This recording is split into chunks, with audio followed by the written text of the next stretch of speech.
حق اور آپ کے رب کی طرف سے، پس ہرگز آپ ہوں گے نہ شک کرنے والوں میں۔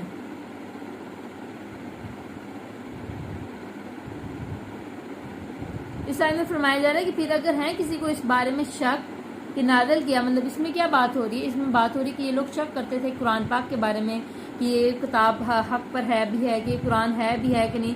تو جو پڑھتے ہیں کتاب آپ سے پہلے، البتہ تحقیق ہے آگے ان کے پاس جو حق ہے اور آپ کے رب کی طرف سے، ہرگز آپ شک میں نہ پڑیں گے۔ اس لائن میں کیا ہے؟ اصل میں بنی اسرائیل ایسی قوم تھی کہ جو کہ تورات ان کے پاس موجود تھی، وہ حق کو جانتے تھے، انہیں پتا تھا کہ تورات کس چیز کی تعلیم دے رہی ہے، انہیں پتا تھا کہ تورات اللہ کا پیغام لے کر آئی ہے۔ تو اللہ تعالیٰ فرما رہے ہیں کہ تمہیں کیوں اس جو قرآن کتاب ہے اس پہ کیوں شک ہے؟ حتیٰ کہ جو پیغام تمہاری کتاب میں ہے وہ سیم پیغام اس میں ہے۔ اگر تو پیغام ڈفرینٹ ہوتا تو ہم کہتے ہیں کہ یہ نبی شاید اپنے سے کوئی بنا لایا ہے، اس میں تو وہی پیغام ہے جو اللہ نے پیغام پہلے دیا تھا، تو پھر یہ تو وہی پیغام ہو گیا، تو پھر تو یہ اللہ کی ذات ہی ہوگی نا کہ جس نے یہ قرآن بھیجا۔ اتنی بڑی آپ کو واضح دلیل ہے کہ یہ جو اتنے سالوں پہلے تورات پیغام دے کر آئی تھی، سیم کتاب ہے یہ جس میں وہی پیغامات ہیں، اللہ کی عبادت کی طرف حکم ہے، اور وہی پچھلے سے زیادہ کیا نام ہے واقعات، اور اللہ تعالیٰ نے عبرت دے کے اور زندگی کے اصول بنا کر آپ کو ایک کتاب بھیجی ہے، آپ اس کو انکار کرتے ہیں تو پھر آپ جان بوجھ کر حق کو دیکھ کے انکار کر رہے ہیں۔ اب یہ واضح ہے کہ یہ پیغام اگر مختلف ہوتا تو ہم انسان ایک کامن سینس میں کہتے ہیں کہ یہ غلط ہے، لیکن یہ تو پیغام بھی سیم ہے۔ تو بنی اسرائیل کو کہا جا رہا ہے کہ تعلیم حق ہے اور اس کو آپ کو شک بھی نہیں ہے، اس میں ہونا چاہیے۔ اور آگے جو بات ہے، یہ جو آخری الفاظات اس میں یوز ہوئے ہیں کہ آپ کی طرف سے، پس ہرگز نہ آپ شک کرنے والوں میں، اس میں کیا شک کرنا ہے؟ اصل میں یہ لوگ بنی اسرائیل کے لوگ اتنے سوال کرتے تھے، اکثر مومنین بھی شک میں پڑ جاتے تھے کہ کیا یہ کتاب، مطلب یہ کیوں اتنے کویشچن کریں، کیا اس کتاب میں مسئلہ ہے؟ تو اللہ تعالیٰ فرما رہے ہیں کہ مومنین کو زیب نہیں دیتا کہ وہ شک کریں، وہ بھی اس کتاب کے بارے میں مومن کو یہ زیب ہی نہیں دیتا کہ وہ اللہ کی توحید پہ اور اللہ کے قرآن پہ اور اللہ کی دی کتاب پہ شک کرے۔ اور آگے ہے، اور ہرگز نہ آپ ہوں ان میں سے جنہوں نے جھٹلایا اللہ کی یاد کو، ورنہ آپ ہو جائیں گے خسارہ پانے والوں میں سے۔ تو آپ، اللہ تعالیٰ نے واضح دلیلیں دے دی ہیں، اگر آپ ان آیات کو جان بوجھ کر انکار کریں گے تو پھر آپ خود بخود اپنے آپ کو خسارہ میں ڈالنے والے ہیں، اور قیامت کے دن اللہ تعالیٰ آپ کی ہر بات کا فیصلہ کرنے والا ہے۔ بے شک وہ لوگ جو ثابت ہو گئی ان پر بات آپ کے رب کی، نہیں وہ ایمان لائیں گے۔ اب یہاں کس کی بات ہو رہی ہے؟ آیت نمبر 96 میں، اس آیت میں فرمایا جا رہا ہے کہ ایسے لوگ جو کہ حق کو جان بوجھ کر، اللہ تعالیٰ نے ان کو علم دیا، تعلیم دیا، سب مانتے ہیں۔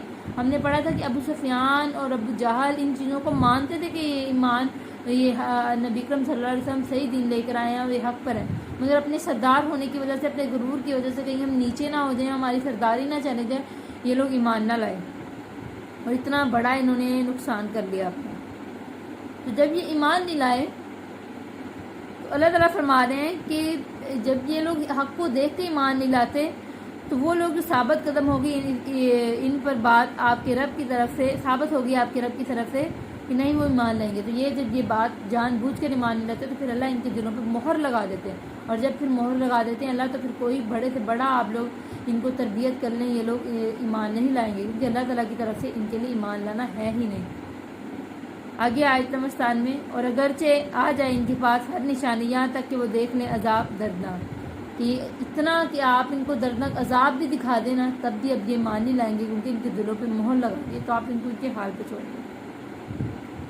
فلولا، پھر کیوں نہ ہوئی کوئی بستی جو ایمان لائی تو نفع، یا اس کے ایمان کیا نام ہے، دوبارہ پڑھتے ہیں، پھر کیوں نہ ہوئی کوئی بستی جو ایمان لائی تو نفع دیا اسے اس کے ایمان نے، سوائے قوم یونس کے۔ اب یہ میں نے جو آپ کو پہلے بتایا تھا، ایسی قوم آئے گی کہ جس کے اوپر عذاب آیا اور انہوں نے توبہ کی، تو وہ قوم یونس تھی۔ جب ان کے اوپر عذاب آیا تو انہوں نے توبہ کی اور پھر ان کی توبہ قبول کر لی گئی۔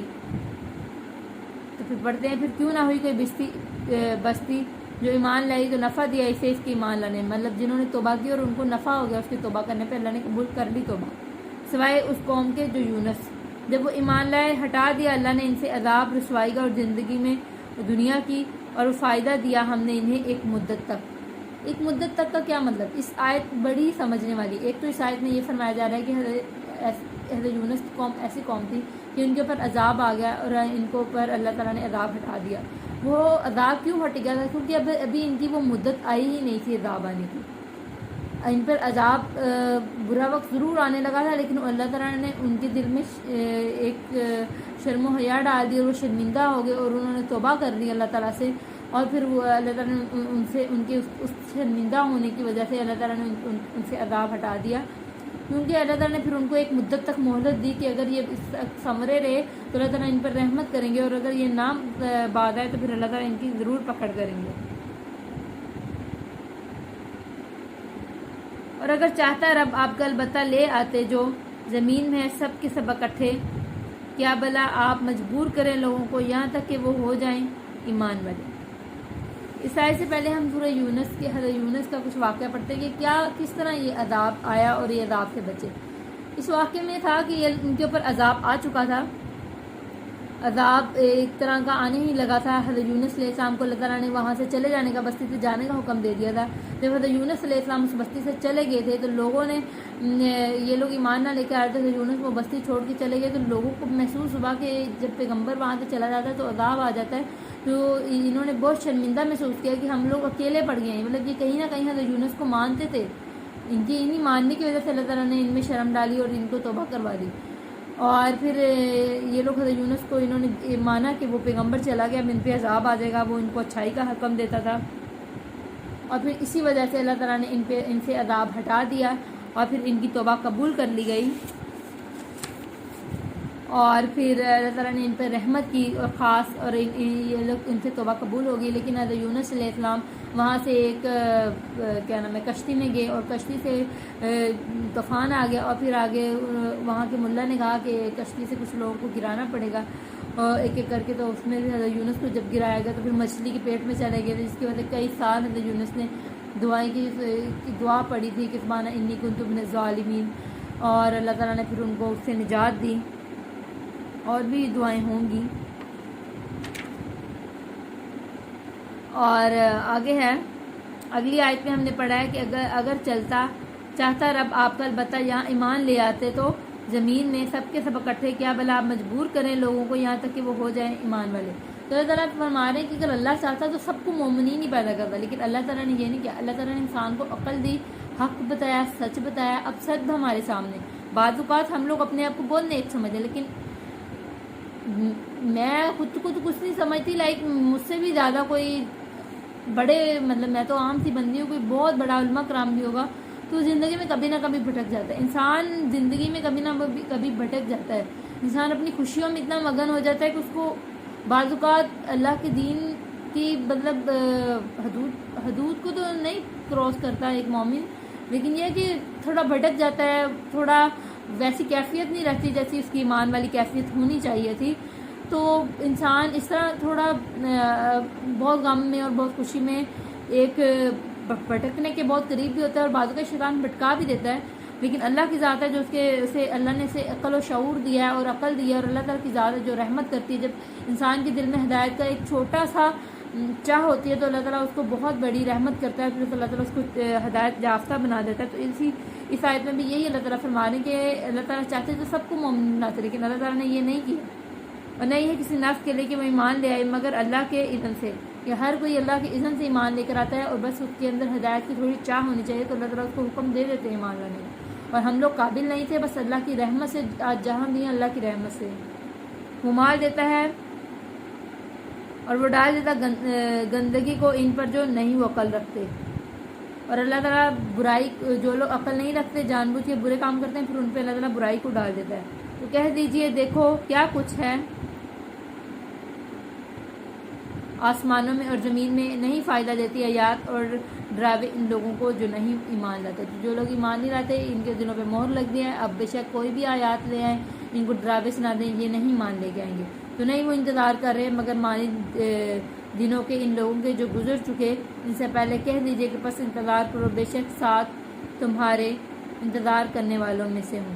تو حضرت محمد صلی اللہ علیہ وسلم کو فرمایا جا رہا ہے کہ ان کو فرما دیجئے کہ اگر یہ نہیں مان لے کر آتے، یہ لوگ اتنی نشانیاں دیکھنے کے باوجود نہیں مان لے کر آتے، تو پھر انہیں کہیے کہ اس مدت کا انتظار کیجئے، قیامت کے دن جب اللہ تعالیٰ ان کی پکڑ کرے گا، اور میں بھی اسی مدت کا انتظار کروں گا، پھر ہم نجات دیں گے اپنے رسولوں کو، اور ان کو جو ایمان لے اسی طرح حق ہے ہم پر کہ نجات دیں مومنوں کو۔ تو اللہ تعالیٰ اس دن قیامت کے دن یہ لوگ دردناک عذاب میں ہوں گے، یہ جو کافر لوگ ہوں گے، اور اللہ تعالیٰ اپنے نیک لوگ اور مومنین کو خوبصورت وادیوں کی سیر دیں گے، اور ان کو اللہ تعالیٰ رحمت کریں گے، اور ان پہ جنت نوازیں گے، اور ان کو نجات عطا فرمائیں گے، اور اللہ تعالیٰ ہمیں خاتمہ ایمان پر توفیق دے، اللہ تعالیٰ ہم پر رحمت کرے، ہمیں موت کے وقت قدمہ نصیب کرے، آمین، جزاک اللہ۔